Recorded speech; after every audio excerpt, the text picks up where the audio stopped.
morning, Mark Soderberg with ADM Investor Services with your morning ag market outlook for Wednesday, March the 12th. All red on the screen here this morning as agricultural prices see follow through weakness following yesterday's USDA WASDE data.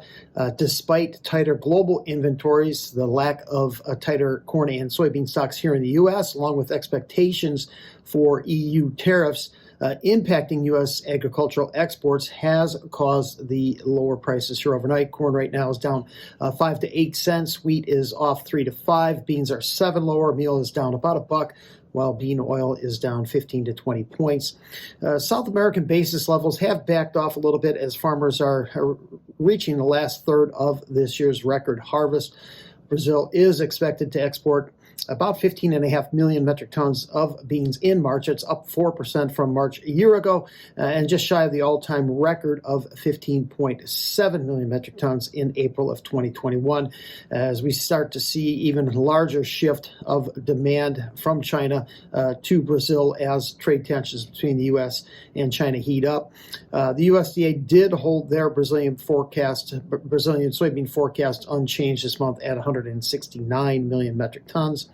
Weather outlook in South America is mostly favorable in Brazil. Much of the center-south, along with Mato Grosso do Sul in the west, will continue to see a favorable mix of rain and sunshine over the next week to 10 days, favorable for the development of their second corn crop.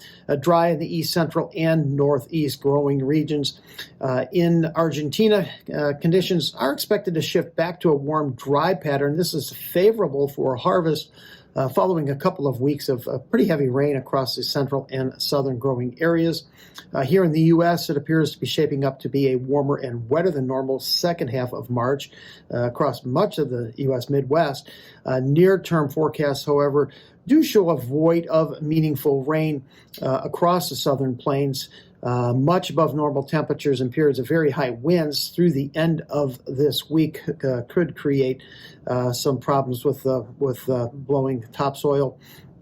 Ethanol production later today is expected to show production did slip to 318 million gallons last week. That would be down from 321 the previous week.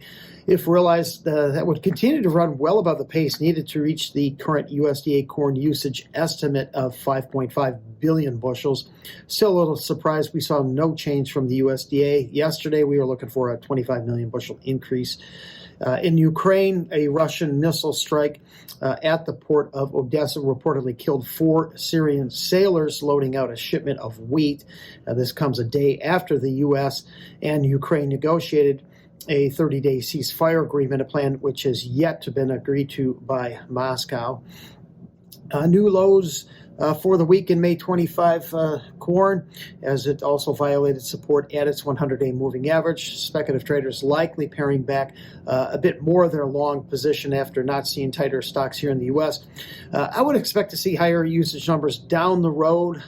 U.S. corn does remain very competitive in the global marketplace, looking out to that June-July timeframe with the arrival of Brazil's second crop. May beans back approaching that $10 level. Next support below that is at $9.91, the low from earlier this month. For now, May meal has held support at $300 a ton. New 2.5 month low for May oil overnight. We did see a little bit of a shift from biofuel usage into exports in yesterday's WASDE report, although not as much as we had expected. And wheat is lower on higher stocks here in the U.S., both and globally, in yesterday's report. We did get a higher production forecast along with higher exports from Australia in yesterday's WASDE report. Thank you for listening, everyone. I hope you have a great day.